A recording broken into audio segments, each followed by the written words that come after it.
Brothers and sisters, greetings. How are you? We hope that all is well with you. We're coming to you with news from South Africa and the US. Recently, we saw a war. I don't know if you can call it a war. It's online war and tariff war. Between Trump, Elon Musk, Ramaphosa is now in the mix, and things have not been going well for South Africa since Elon Musk and Trump noted that there's mistreatment or ill treatment of the white minority in South Africa in terms of the new bill that was proposed by Ramaphosa of, what was it about, land reappropriation, yeah?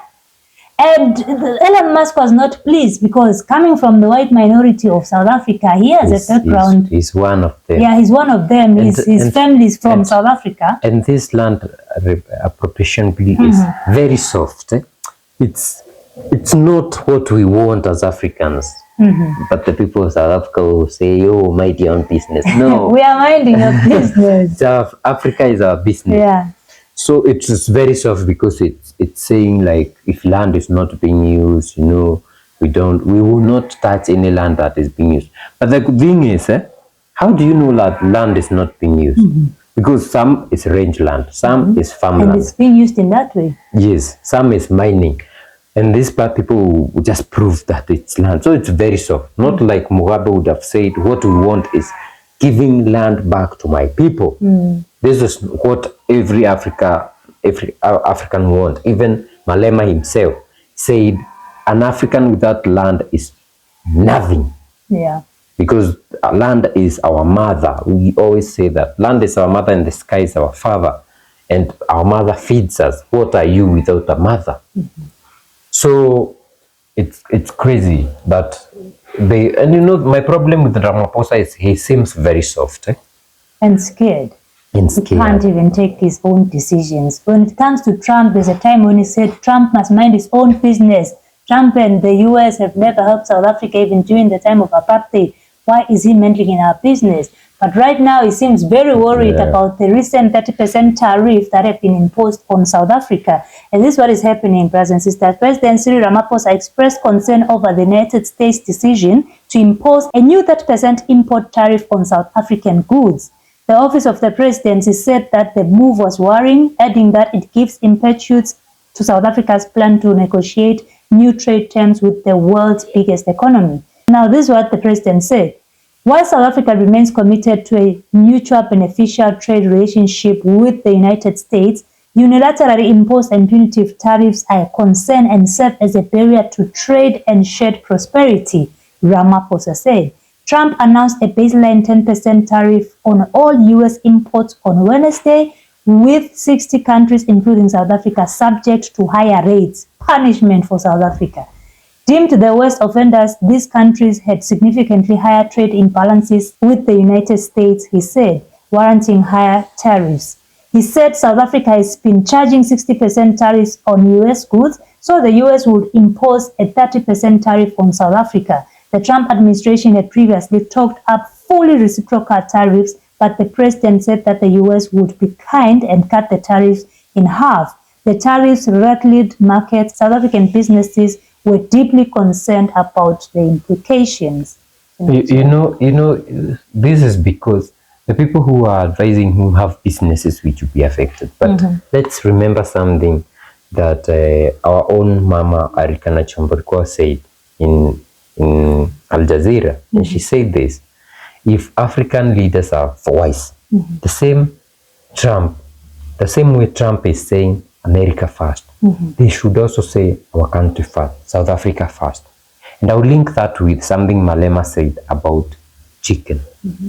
Remember Malema saying, and this was coming from the AGOA treaty, in which the African countries are given some, holiday on tariffs so that they can ship the agricultural products to the US. And in return, the US dumped some things. For example, in Kenya, in Uganda, it's the sacred heart clothes. But in South Africa, Malema was talking about chicken. So you find that some young people in South Africa are not able to raise chicken because, one, it is very expensive to maybe feeding and all that. And then you find that the price of chicken in which you produce will not be the same as what they are bringing from the US. So this chicken kills the local market. But Ramaphosa is here complaining about tariffs. Why don't they just reciprocate? Because what Trump is doing is for the betterment of his people. It's even worse because South Africa is charging them 60% and Trump is saying, I'm going to charge you 30%, which is half a rand. Why don't they say we are stopping the importation of chicken? Yeah. And I'm going to encourage my young farmers in South Africa to start keeping chicken. Puppets. You see? They should, what do they need from the US? Maybe machines and all that. Let them bring those machines. But why can't we farm our own agricultural products? What kind of machines that China and the other business partners? Yeah, and these guys are in the BRICS. Yeah, Russia. Recently, South Africa is full of Chinese cars, your motors, I don't know what, a lot of Chinese cars. Let me tell you something. When Zimbabwe was sanctioned by the US, these guys continue crying. Oh, we don't have this because they cannot access anything from the US or Europe. As long as there's a chip inside that comes from these countries, you cannot access it. Now we have China, we have Russia. These guys have a lot of minerals, they have a lot of money, but what Mnangagwa does with his cronies in the government is continue looting. They don't develop the country. Do you know what else? But when you ask them, they say sanctions. Yeah. And because Mugabe took over land, now South Africa is always scared of taking their own land to give back to the people because they say Zimbabwe failed. Zimbabwe has not failed. Zimbabwe has been failed by the politicians and the leaders. Yeah.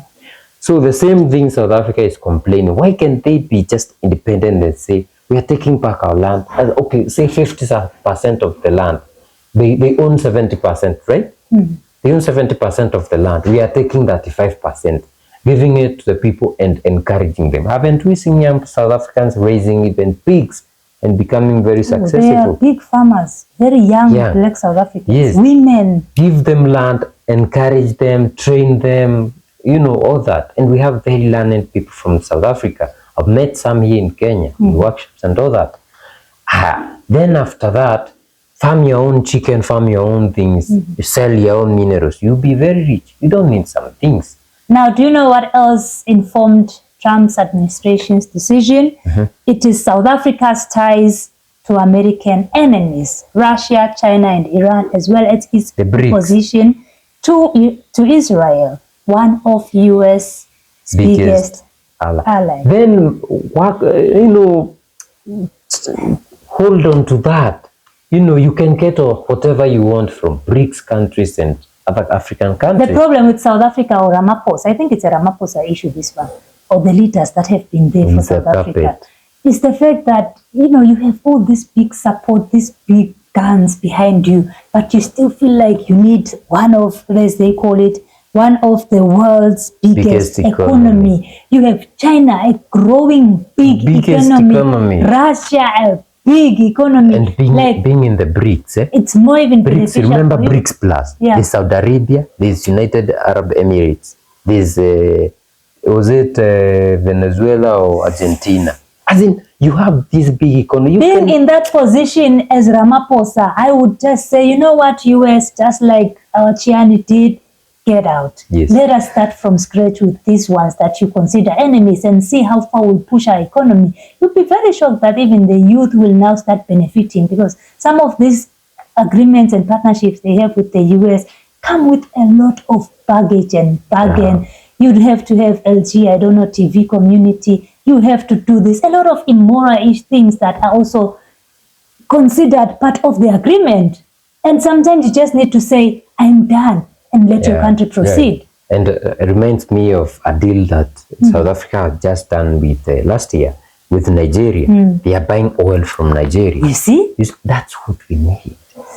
May you wake up, President Cyril Ramaphosa. May we need a new president in South Africa. May South Africans rise and say, Malema has tried. People have rejected him. He was the only promising guy for us. So now that you have Ramaphosa and your what is this government of national unity, deal with it, work with that, because that's the only thing you have. And pray that Ramaphosa wakes up to realize that South Africa is the bigger person here. South Africa actually can be the one to make the big decision first. And say, we are done with you, US. Let us work with your enemies and see how it goes. We have not benefited from the relationship that we've always had. Has China died? No. In fact, even US needs China more than China needs the US.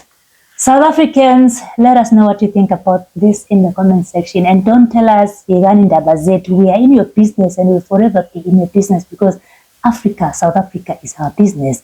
If you'd love to support us, please do so by liking, sharing, commenting, and subscribing. Also support us with the ching ching by sending us coffee. You can also super thank and super chat us using the YouTube super thanks and super chat. We definitely appreciate your support and bring you news as hot as they are. See you in the next one. Bye bye. Yeah.